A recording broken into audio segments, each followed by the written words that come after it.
Donc la première séance sur la mémoire, on essaye de prendre des repères et de faciliter la concentration. Le premier exercice, c'était se déplacer, repérer des endroits, des orientations avec des repères visuels, avec de la couleur. Pour complexifier la tâche, on associe un mouvement. Le bleu, le jaune.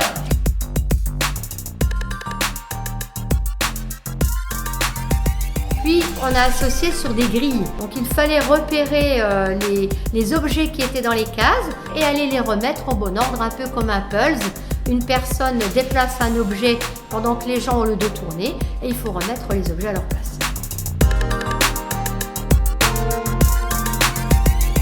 Troisième situation, nous avons effectué plutôt des repères avec des animaux. Toujours pour que ça soit aussi ludique, visuel. Donc il fallait catégoriser les sortes d'animaux selon la catégorie des exercices y étaient associés. Exercices de renforcement musculaire, pour toujours avoir du mouvement pendant le travail de mémoire. Pousse la barre avec tes bras. Il faut aussi bouger physiquement pour avoir un bon travail de mémorisation. C'est pour ça qu'on bouge en même temps qu'on mémorise. Et on est parti retravailler sur la grille, toujours en groupe, où là, il y avait un groupe qui effectuait un déplacement avec des numéros, une suite de chiffres qu'il fallait mémoriser. On enlève tout et on doit effectuer le déplacement sans aucun repère ni chiffré, ni imagé. Et on en a besoin. À nos âges, on a quand même besoin de travailler un peu notre mémoire. C'est pas difficile, surtout en groupe, on s'entraîne. Et puis, il y a un challenge. On est motivé. Ça nous dope un peu. Donc on apprend aux personnes à avoir des techniques pour mémoriser et puis après le rappel. En grand groupe, on pose la question quels étaient les animaux, quels étaient les groupes d'animaux. C'est très important, il faut restituer ce qu'on a mémorisé.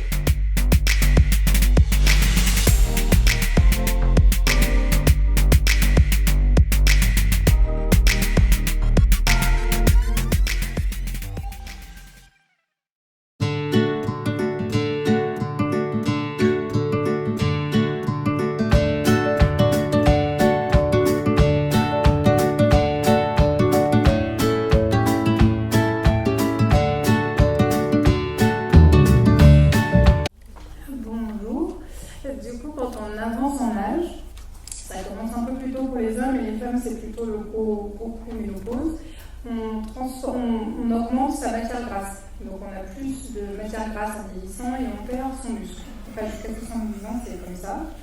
Et ce qui est important, c'est qu'en fait, la matière grasse, on l'a en sous-cutanée, on peut l'avoir à des endroits non souhaités autour des organes, c'est ce qui fait toutes les pathologies cardiovasculaires, et on peut l'avoir dans le muscle. Et quand on l'a dans le muscle, on perd la performance du muscle à l'effort, et c'est exactement ça qui pose problème. Donc l'apport en protéines, il est très important parce qu'il faut garder cette qualité de muscle parce qu'on sait qu'elle va se dégrader. Mais si on fait de l'activité physique, et j'insiste beaucoup là-dessus, la prise en charge nutritionnelle, s'il n'y a pas d'activité physique, ça ne marchera pas pareil. Et sans activité physique, on est clairement en bonne santé pour tout le temps. Et quoi qu'on fasse. Il y a l'inactivité physique et il y a la sédentarité, c'est deux choses très différentes. Sédentarité, c'est le temps passé assis par jour, qu'il faut absolument réduire, il faut être en dessous des 7 heures, c'est la limite à partir de laquelle ça a vraiment un impact très négatif sur la santé. Et après, il y a toutes les préconisations en termes d'activité physique qui évoluent selon les âges et qui sont adaptatives avec les âges. Plus on vieillit, plus il faut des ateliers, faire un travail sur l'équilibre. En plus d'avoir et de renforcement musculaire et un peu de cardiovasculaire, c'est-à-dire un peu d'effort marche rapide par exemple. Voilà. Donc ce qui est très important, c'est s'il n'y a pas de lutte contre la sédentarité et pas d'activité physique, nutrition ou pas, on ne se taillera pas. Mais quand il y a les deux, par contre, les effets sont multipliés. Donc ça, c'est très important. Et quand on fait de l'activité physique, après, on a besoin de protéines en apport, et c'est pour ça qu'elle parlait d'1 gramme. Quand on est malade, on monte même à 1 gramme 2 kg, voire même 1 gramme 5. Et on adapte les apports en fonction de l'état de santé de la personne. Donc comme le muscle dégrade sa qualité en vieillissant, qu'il y ait un peu de gras dedans. Il n'y en aura presque pas si vous avez de l'activité physique. Il y a des études qui ont bien montré. Alors, le mollet pas touché, c'est plutôt le quadriceps, donc c'est pour ça qu'on peut avoir des difficultés à se lever un fauteuil. Le quadriceps est beaucoup modifié. Il perd un tiers de sa taille de muscle, mais il y aura beaucoup moins d'inclusion graisseuse dans le muscle si on a fait de l'activité physique tout le temps. Et c'est la même chose au niveau des membres supérieurs. Donc c'est très important, les deux sont liés, activité physique et nutrition. La sarcopénie, c'est la perte de la quantité du muscle, de la force du muscle et de la performance du muscle à l'effort. C'est ce que je vais expliquer tout à l'heure, c'est en vieillissant, vous avez la quantité qui baisse et vous voyez qu'il y a des inclusions de grassouilles en plein milieu du muscle. Alors que chez les jeunes, ça vous n'aurez pas. Mais vous n'aurez pas si vous faites du sport aussi.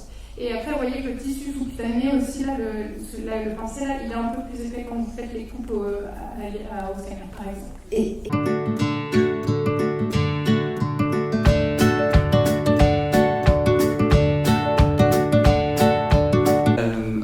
Les protéines ont beaucoup de fonctions dans l'organisme. Elles nous permettent de nous construire. On a beaucoup de protéines dans les muscles, comme Marine vous l'a dit. On a beaucoup de protéines dans la peau, on a des protéines dans les os. Les protéines aussi, c'est elles qui sont responsables de notre système immunitaire. Ce sont les protéines qui transportent notre oxygène dans le corps. Ce sont les protéines qui vous permettent de digérer. Nous avons des enzymes qui digèrent nos aliments, et ce sont aussi des protéines. Donc vous voyez que les protéines, ce sont les molécules qui ont des fonctions dans l'organisme, qui ont une tâche dans l'organisme. En gros, dans votre organisme, vous avez 3 types de nutriments. Vous avez les protéines, qui sont le moteur de la voiture. Vous avez les glucides ou les lipides, ceux qu'on stocke un petit peu, qui sont l'essence de la voiture. Et vous avez les micronutriments, qu'on va appeler maintenant les micro-constituants. Sinon, Claudine va me faire les gros yeux. C'est-à-dire les vitamines, les minéraux, les polyphénols et tout ça, qui sont l'huile du moteur. Hein. Et donc, ce qui va construire votre organisme, ce sont les protéines. C'est pour ça que les protéines, elles sont fabriquées selon un code, selon un plan prédéfini qu'on appelle le code génétique. Okay. Et aussi, c'est pour ça qu'il faut remplacer vos protéines régulièrement, parce que comme elles ont chacune une tâche, eh bien elles vieillissent. Et une fois qu'elles sont vieilles, eh bien, elles vont être détruites et il faut les remplacer par des nouvelles qui sont bien fonctionnelles. Et c'est pour ça que vous mangez des protéines. Les protéines de votre alimentation vont remplacer les protéines de votre corps qui vont disparaître parce qu'elles ne sont plus fonctionnelles.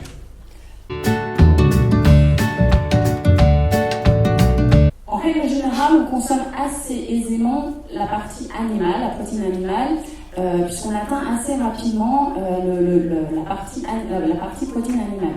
Pourquoi ? Parce qu'on dit qu'à peu près il faut 50% en protéines animales, 50% en protéines végétales.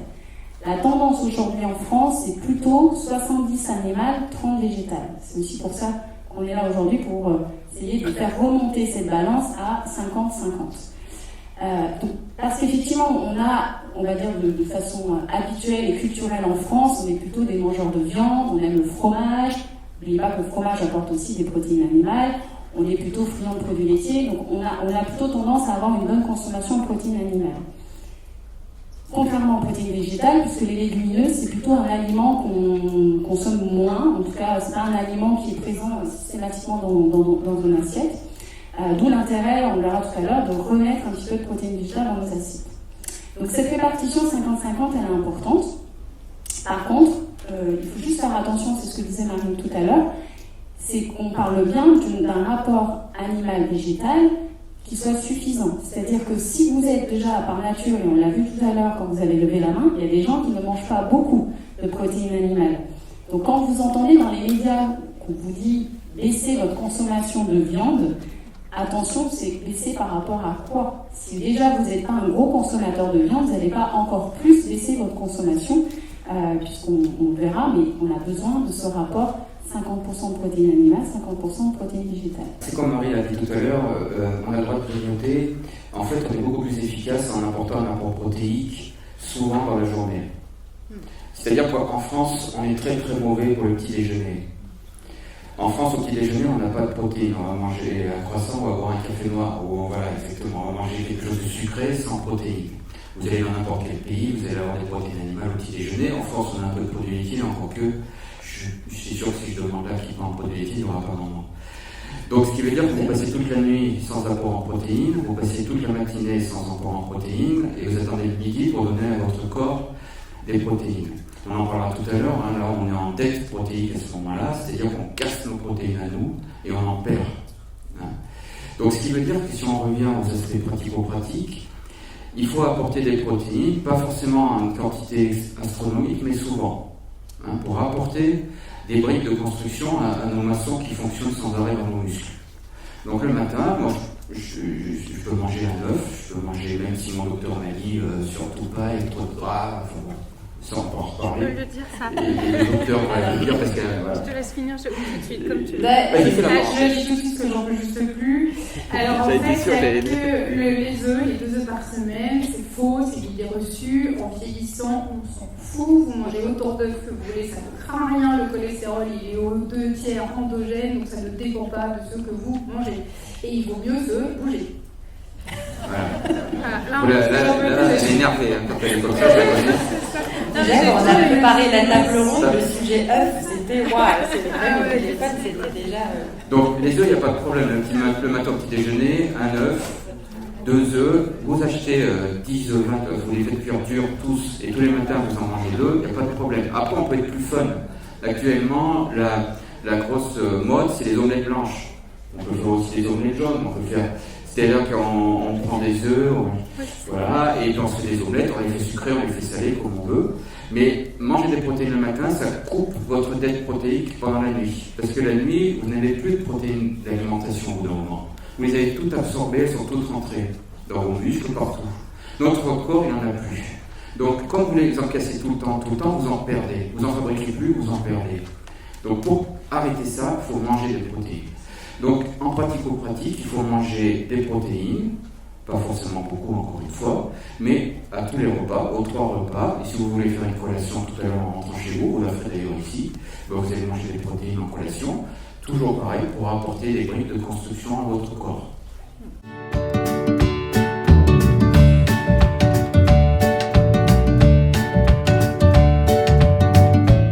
J'en reviens à ma végétalisation de l'alimentation. Je ne sais pas si vous en avez un petit peu écouté parler, j'imagine que oui si vous êtes là aujourd'hui. Mais finalement, pourquoi on parle de cette végétalisation de l'alimentation ? Tout simplement parce qu'actuellement, on fait face à ce qu'on appelle une transition alimentaire qui veut évoluer vers une alimentation qui va permettre à la fois de nourrir 9 milliards d'individus, si ce n'est plus, d'ici 2050, tout en préservant la planète. C'est ça la transition alimentaire. Et en fait, il y a plein de solutions qui ont été proposées pour permettre cette transition alimentaire. Et une des solutions qui nous intéresse plus particulièrement, c'est la végétalisation de l'assiette. Alors ce terme de végétaliser son alimentation, c'est vrai qu'il est beaucoup utilisé actuellement dans les réseaux, par les politiques. Mais finalement, ça veut dire quoi ? Végétaliser son alimentation, je ne sais pas si vous êtes un peu plus familier avec le terme de flexitarien. Et en fait, ça veut dire, si ça veut bien passer, il y a plein de problèmes techniques. C'est bon ? Voilà. En fait, végétaliser son alimentation, c'est substituer une part, et je dis bien une part, des produits animaux par des produits végétaux. Mais attention, je voulais juste attirer votre attention sur le fait que végétaliser son alimentation, ça veut bien dire juste diminuer une part de nos produits animaux, ça ne veut pas dire devenir végétarien ou vegan. En effet, quand on va consommer un régime dit flexitarien, on va vouloir végétaliser son alimentation, eh bien on va manger de tout. On va manger des céréales, on va manger des fruits, des légumes, des œufs, du lait, de la viande et du poisson. Seulement que la viande et le poisson, on va en consommer un petit peu moins. Par contre, si on regarde dans le régime végétarien, lui, va complètement exclure la viande et le poisson. Et puis le régime vegan, lui, va exclure tous les aliments qui proviennent des animaux. Et vous voyez bien que ces régimes végétariens et véganes, c'est des régimes d'exclusion, on exclut certains aliments, alors que le régime flexitarien, c'est juste, on joue sur la quantité, mais on n'exclut aucun aliment. Alors, quand on dit, voilà, on diminue un peu la part des produits animaux et puis on doit augmenter notre consommation de produits végétaux. Mais finalement, c'est quoi les produits végétaux? Alors, il en existe 3 grandes familles, on va dire. La famille des fruits et légumes, les céréales et les légumineuses. Alors, bien sûr, tous ces produits végétaux peuvent nous apporter plein de bonnes choses pour notre santé. Ils ont plein d'atouts. Et ils vont notamment nous apporter des fibres, des polyphénols, des vitamines et des minéraux, des bons acides gras. Et tous ces nutriments que vont nous apporter les végétaux peuvent avoir des effets santé. Et d'ailleurs, on a pas mal de travaux, que ce soit dans l'unité de nutrition humaine dans laquelle on travaille, ou bien des travaux qui sont réalisés par des collègues soit en France, soit à l'international, qui ont montré que tous ces nutriments peuvent avoir des effets bénéfiques, et notamment chez les seniors. Par exemple, il y a des travaux qui ont montré que augmenter sa consommation de végétaux va améliorer l'inflammation, ou va prévenir l'apparition de maladies cardiovasculaires, ou bien encore l'apparition de maladies cardiométaboliques comme l'obésité, le cholestérol, etc.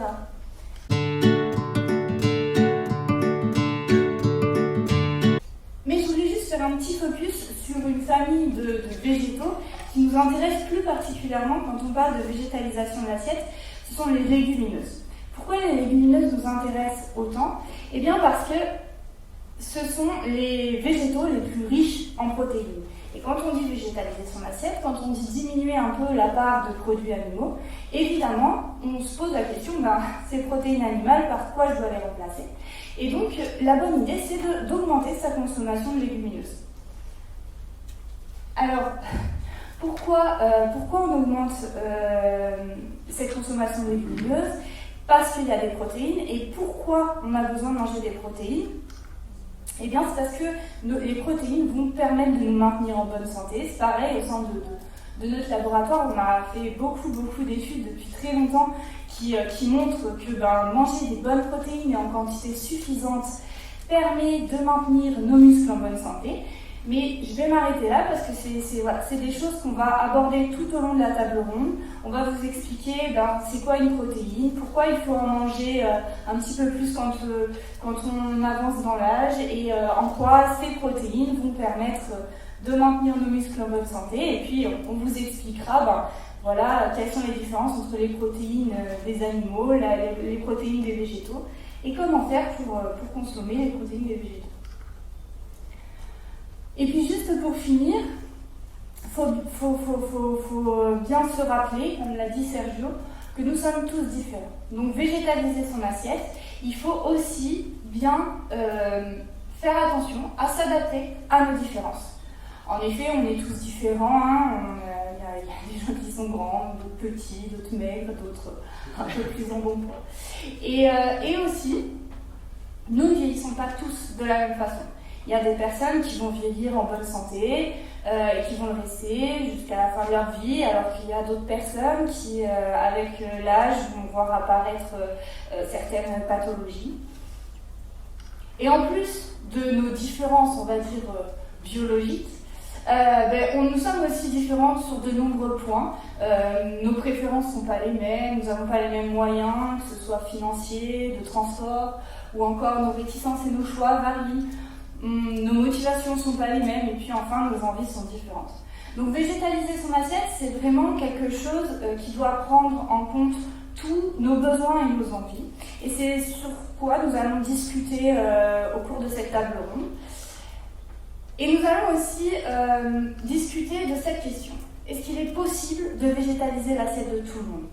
En effet, malgré tous les atouts que peut présenter cette végétalisation de l'assiette, on verra au cours de cette discussion qu'elle peut représenter parfois certains risques si elle est mal faite, si elle est mal comprise, et c'est ce que tous nos experts vont tâcher de vous expliquer au cours de cette discussion.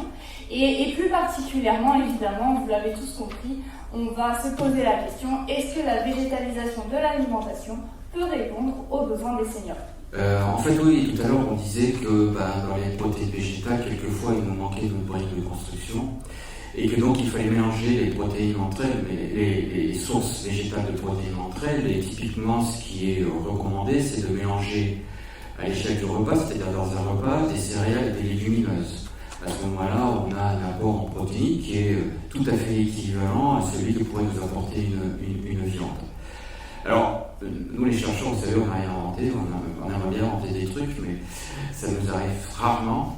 Et quand on regarde les plats ancestraux, c'est vrai que c'est ce qui se passait à une époque où on n'avait pas accès à la viande, donc il faut remonter des années et des années en arrière, où on faisait un peu d'élevage, surtout pour le lait, mais on ne tuait pas forcément nos animaux. Et finalement, dans tous les pays, vous voyez que quand on mangeait beaucoup de céréales, eh bien, les enfants ne grandissaient pas beaucoup, il y avait des gens qui tombaient malades. Et à un moment donné, on a rajouté un peu de légumineuses dedans et tout se passait bien. Et vous avez évidemment les pois chiches dans la semoule, les couscous, les haricots rouges dans le riz en Amérique du Sud. Vous avez les lentilles dans le riz en Inde, par exemple. Dans tous ces pays-là, on a remarqué que de mélanger les végétaux entre eux nous permettait d'avoir un apport en protéines qui nous permettait de nous construire, de nous renouveler, de faire construire les enfants, de faire grandir les enfants de façon tout à fait normale. Donc vous voyez qu'on n'a rien inventé quand on dit il est possible d'avoir un apport protéique végétal d'excellente qualité en mélangeant, vous faites une assiette, un tiers légumineuses, lentilles par exemple, un tiers boulgour, céréales, et puis un tiers légumes verts. Là vous avez une assiette fantastique. Effectivement des dictates peut-être même industriels, de la façon de manger, parce qu'on parle de pain complet, mais je pense qu'il faut d'abord aller vers un bel artisan de manger, quelqu'un qui connaît bien son métier, puis d'acheter le pain complet à la grande surface du coin, qu'on va pouvoir garder 15 ans dans son placard, sans qu'il voit la moisissure, et puis manger ça en se disant je me fais du bien. Donc ça, moi je ne vais pas prendre ça, mais plutôt se rapprocher localement de vrais artisans, des gens engagés, qui soutiennent une production, une agriculture et un élevage durable et dans les codes, dans les normes, comme ça se faisait autrefois, en tout cas ce que m'ont rappelé les anciens. Voilà. Et vous me parliez de votre grand-père. Et vous me disiez, mais moi, à l'époque, c'est vrai que un repas, c'était pas forcément. Il n'y avait pas forcément de la viande. On trouvait des manières de combiner un petit peu différemment les choses. Ça ressemblait à quoi? Parce que finalement, on a l'impression qu'il y a toujours eu les steaks patates, mais. Non, alors effectivement, alors moi j'ai des souvenirs comme ça très marquants, mais on parlait du petit déjeuner, de l'importance du petit déjeuner. Très souvent, moi je suis issu de ma famille et de la montagne bourbonnaise.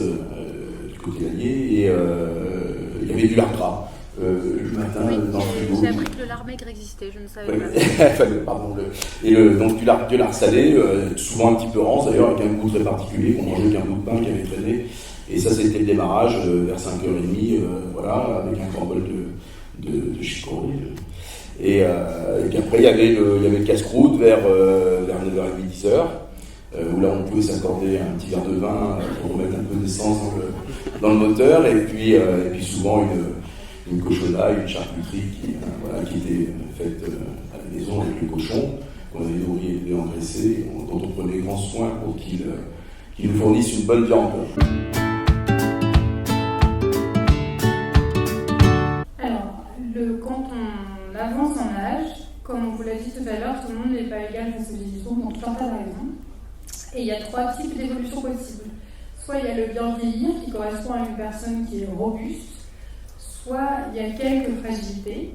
Et si on ne les dépiste pas et qu'on ne les prend pas en charge, on va basculer du côté vieillissement pathologique. Et si on les prend en charge assez tôt, avant que ça fasse une pathologie, on repartira du côté robuste de la force. Et après, il y a le vieillissement pathologique. Clairement, pour les gens qui ont un vieillissement pathologique et qui sont plutôt dépendants, avec une perte d'autonomie. Pour les 3 profils, le plaisir prédomine. Et plus on cuisine soi-même, mieux c'est. C'est les mots-clés pour tout le monde. A fortiori, quand la personne est dépendante, en médecine, à chaque fois qu'on prend une décision, c'est une balance bénéfice-risque. Qu'est-ce qu'on va apporter au patient?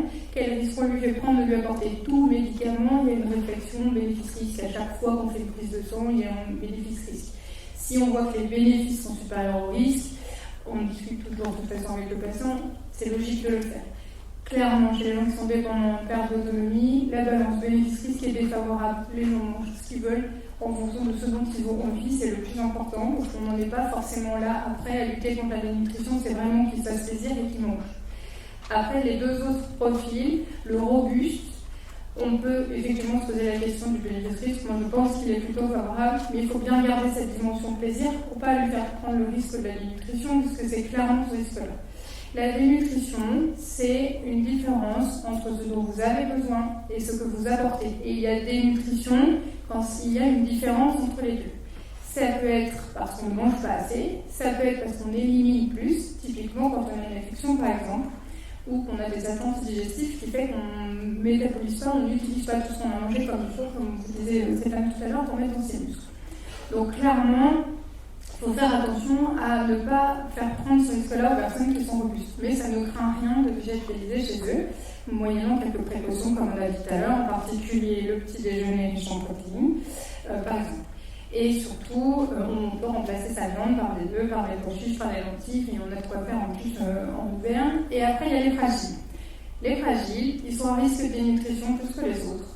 Moi, la balance bénéfice, je la mettrais plutôt défavorable, parce que les fragiles, dans les fragilités, il y a typiquement la dénutrition. Et il y a des gens qui sont à risque de dénutrition. Tous les gens, comme il y a une perte du goût pour la viande en vieillissant, pas chez tout le monde, moi dans le Cantal, ils mangent toujours des saucissons, mais dans la vraie vie, hors Cantal, il y en a beaucoup plus, peut-être. Et donc du coup, ces gens-là, il faut faire extrêmement attention à ce qu'ils végétalisent tout, mais en même temps qu'ils rajoutent les protéines d'autres apports en même temps.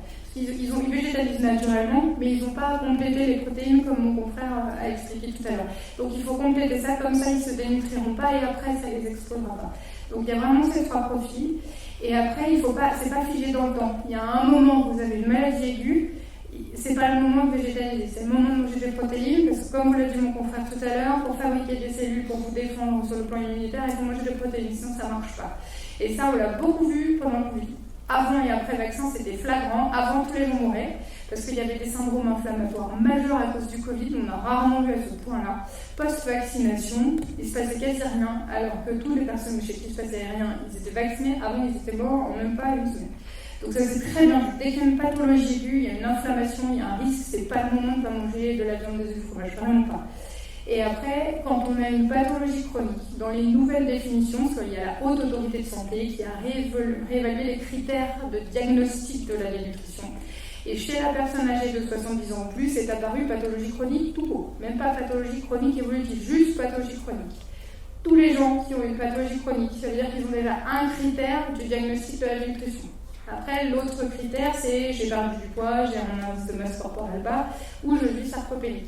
Donc si on n'a pas de diagnostic, on peut mettre les gens en danger parce qu'on n'a pas diagnostiqué ça. J'ai un interne en thèse en ce moment, 75% des gens âgés de 75 ans ou plus sur la population qu'on a dans le Cantal a une LD30, donc une pathologie chronique. Donc, état de dénutrition, c'est un manque d'épisode aigu. Et après, on ne peut pas calculer en ce moment, on ne fait pas de diagnostic de dénutrition en ville, on les fait par défaut, parce que la façon dont on mesure la sarcopénie n'est pas adaptée à la pratique de ville. Et l'organisation des soins en ville n'est pas adaptée pour ça. Donc, on risque de sous-estimer. Donc, il faut être très prudent.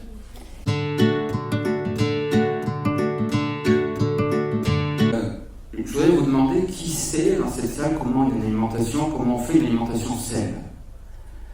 Vous allez me dire il faut manger équilibré, voilà. Il faut manger diversifié, voilà. Alors équilibré, ça veut dire quoi? Ça veut dire je mange à ma faim, je regarde un peu mon poids, je me prends mes 2-3 kilos pour être tranquille. Et si jamais il arrive une catastrophe, il y a un Covid ou je sais pas quoi. Et ensuite je suis mon poids par exemple. Diversifié, je mange de tout, proche de chez moi, ce qui pousse proche de chez moi. Parce que ce qui arrive de l'autre bout du monde, ça se cueille toujours très peu mûr, et ça arrive en France, ce qu'on appelle les mûrissiers, c'est-à-dire sur des bateaux, tout ça, où ça finit de mûrir. C'est pas très très bon. Donc plus un fruit ou un légume est produit près de chez vous, plus il va être riche en vitamines et minéraux. Et le troisième secret, c'est la complexité.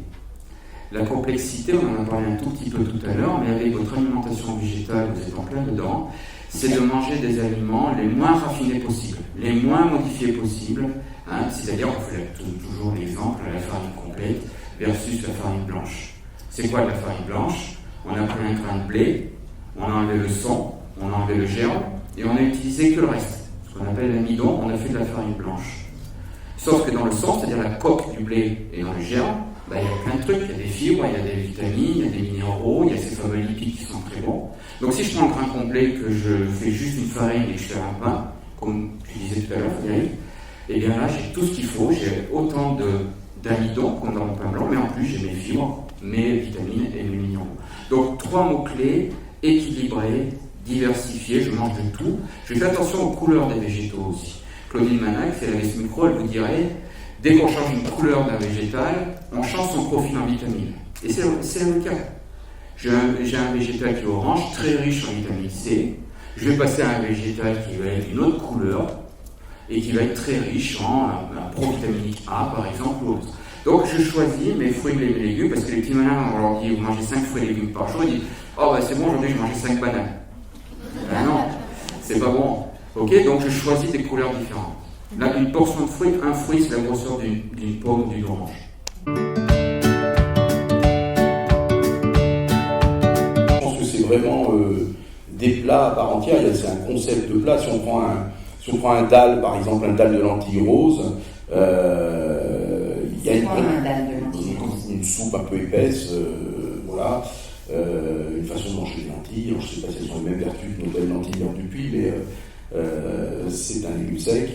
C'est une soupe dans laquelle on va retrouver, alors c'est plutôt du côté de l'Inde, au Pakistan, on va retrouver beaucoup d'épices, une base aromatique, et puis également voilà, des oignons, du piment, enfin, c'est quelque chose de très réconfortant et nourrissant également, et surprenant en goût. Et alors justement, toujours en pratico-pratique, là par exemple, quand vous faites un plat végétarien, vous dites il y aura ça et ça obligatoirement. Vous voyez, c'est quoi qu'est-ce qu'on doit forcément retrouver pour pas que ça soit fade? Enfin, vous voyez, qu'est-ce que vous on est dans les principes de ce que j'ai expliqué, c'est peut-être pas très clair, mais de création. Donc finalement, un plat est souvent composé d'un triptyque qui sera forme, goût, couleur, texture, enfin voilà, on essaye de trouver une harmonie entre tout ça, et là, quand on est 100% végétal, il faut composer avec ça, donc ça peut être, je sais pas, on va parler d'une galette de quinoa qui va être d'abord cuite, puis grillée comme ça sur la plancha, qui va être accompagnée d'une petite salade de légumes également crue et cuite, parce que j'aime bien ces jeux de texture au-delà des performances nutritionnelles d'une préparation, même si je crois que les vitamines sont plus présentes quand les aliments sont crus que cuits. Et puis une petite vinaigrette qui peut être je sais pas aussi sur une base de yaourt avec des herbes aromatiques pour amener un petit peu de gourmandise à l'ensemble.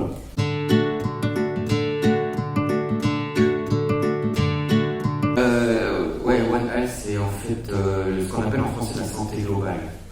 En gros, c'est de s'alimenter pour faire du bien à l'organisme et de s'alimenter pour faire du bien à la planète. C'est la santé globale à la fois de l'être humain et de la planète. On parlait de cette fameuse maxime l'autre jour que nous n'héritons pas de la terre de nos ancêtres, mais nous empruntons la terre à nos enfants. Et que donc, dans cette, je dirais, limite philosophie, l'idée c'est de dire je mange aussi pour faire du bien. On l'a essayé de vous décrire en quelques minutes, c'est compliqué évidemment, comment on peut faire pour améliorer son alimentation, en ayant derrière la tête le fait que si j'améliore mon alimentation, ça correspond aussi à une alimentation qui est beaucoup plus vertueuse pour la planète. Tout à l'heure, je vous parlais de manger des produits proches de chez vous, ce qu'on appelle, alors je mets des mots surtout actuellement, le locavorisme. Locavore, je mange local, je suis un locavore, c'est pas beau du tout, mais bon, c'est comme ça. Donc je vais chercher autour de moi des producteurs, tu l'as dit tout à l'heure, des producteurs, je vais chercher les aliments chez eux, je suis sûr qu'ils ne vont pas venir par bateau ni par avion. Vous voyez que là, à la fois je me fais du bien parce que plus un fruit pousse près de chez moi, plus je vais l'avoir gorgé de vitamines et de minéraux, parce qu'il va falloir passer du temps dans les transports. Et en plus, j'évite évidemment que tous ces aliments soient voyage. Voilà. Tiens, moi je réédite le plaisir. Et les œufs. Je réédite la nutrition en lien avec l'activité physique et la lutte contre la sédentarité parce que c'est indissociable. Et pas mal. Globalement, c'est ça. Et si, il y avait un autre truc aussi, voilà ça. Parce que j'ai du coup pas mal de patients qui m'ont fait rigoler avec leurs habitudes et qui me disent mais moi j'aime pas marcher, on a des ancêtres chasseurs-cueilleurs, c'est pas possible qu'on n'aime pas marcher, ça n'existe pas. C'est comme le j'aime pas l'eau, c'est pas possible, on est fait 60% d'eau, on ne peut pas aimer l'eau, sinon le jour on est mort. Bah, c'est pareil pour faire la cuisine. La cuisine en fait c'est une activité ludique, c'est pas moi qui suis la mieux placée pour en parler. Et c'est une activité qui fait tout un tas de choses. Et c'est pour ça qu'on le fait avec les enfants, c'est qu'on développe tout un tas de capacités, tout un tas de compétences. Et c'est comme ça qu'en vieillissant, on garde tout un tas de capacités et de compétences. Et c'est très important de le prendre comme une activité à part entière et pas un truc chiant qu'on doit encore faire dans la journée, parce que c'est un peu long, je mange 3 fois par jour au moins. Donc vraiment, c'est un côté plaisir. Il faut retrouver ce côté plaisir de fabriquer soi-même, parce qu'on l'a un peu perdu dans nos sociétés où tout est toujours tout fait, et où on veut gagner du temps, ça n'a pas de sens. De gagner du temps, de toute façon, on meurt à la fin, donc le temps qu'on a, on va encore. C'est ça pour moi de là. Moi, j'avais bien sûr la notion de plaisir en tête, comme finalement l'ensemble de la table ronde. J'ajouterais le partage, voilà, de se dire même si on vit seul, on cuisine pour les autres. Et puis tout à l'heure, je disais, on réfléchit à ce qu'on va faire. Donc, on se nourrit aussi l'esprit avant de nourrir sa famille, ses amis, ses enfants et petits-enfants. Voilà, je crois que la notion de partage est très très importante aussi. Et si on aime donner, on aime recevoir, on reçoit naturellement et on reste en pleine forme jusqu'à ce qu'on meure. Merci pour ces mots de la fin.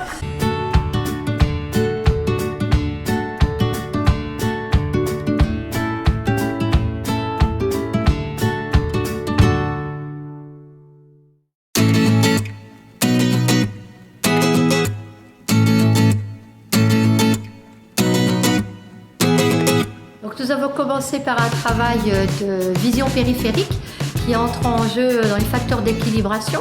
Donc on travaille, on se déplace, on signale rapidement, on doit faire un volt ou un demi-tour pour obliger l'oreille interne à équilibrer, à envoyer les infos au cerveau.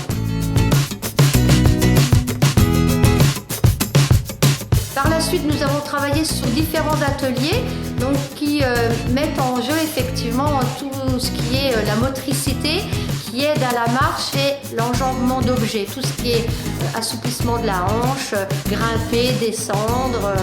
On travaille aussi sur des supports étroits, justement pour favoriser encore plus le déséquilibre. On essaye de déplacer les appuis pour justement travailler l'équilibre.